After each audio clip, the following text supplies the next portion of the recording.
Hello guys, today I will be discussing to you another SQL syntax, which is the SQL order by ascending or descending. So itong syntax na ito ay na-allow niya tayo na i-sort yung records or values dito sa ating table into descending or ascending order. So, meron tayo ditong table or database na merong table name na customers. So, first, we will have to normalize this hanggang sa third normal form.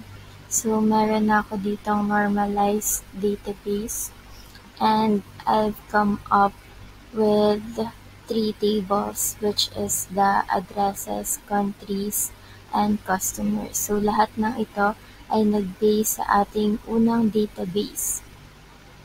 So, ayun. Punta tayo sa customers and let's look for the column last name. So, assume that we want to arrange this last name into ascending order.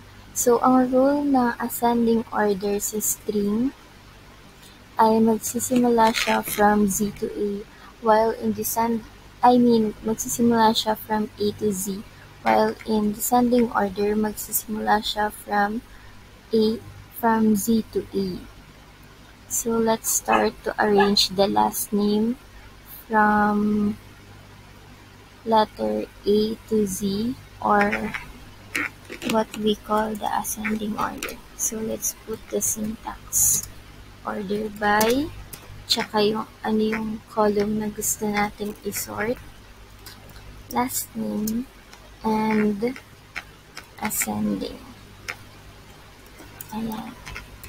So, gusto natin i-sort yung records or values under ng last name into ascending order.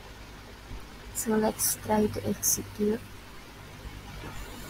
And so, as you can see dito sa ating last name, nag-change yung arrangement niya into ascending order. Nag-start siya sa B, F, H, M, P, and so on and so forth. And if we'll try to arrange it into descending order, same syntax lang din naman siya. Order by last name, descending. Descend or descending. So, let's try to execute. Ayan, kung napansin nyo, kanina nag-start tayo sa letter B. Ngayon, nag-start na tayo sa letter T, M, H, F, and B. So, that's how ascending and descending works na ating SQL order by syntax. So, paano naman kung gusto natin i-descend ang countries while yung customer niya is ascending? So, I have here a sample code. Ayan, so magde-descend ang country and mag-a-ascend yung customer niya. So, let's try to execute.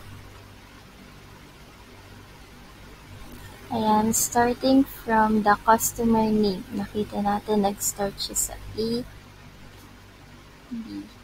And then sa country name, nag-start siya sa UK, and so on and so forth. So, that's all sa ating SQL order by syntax, ascending or descending order.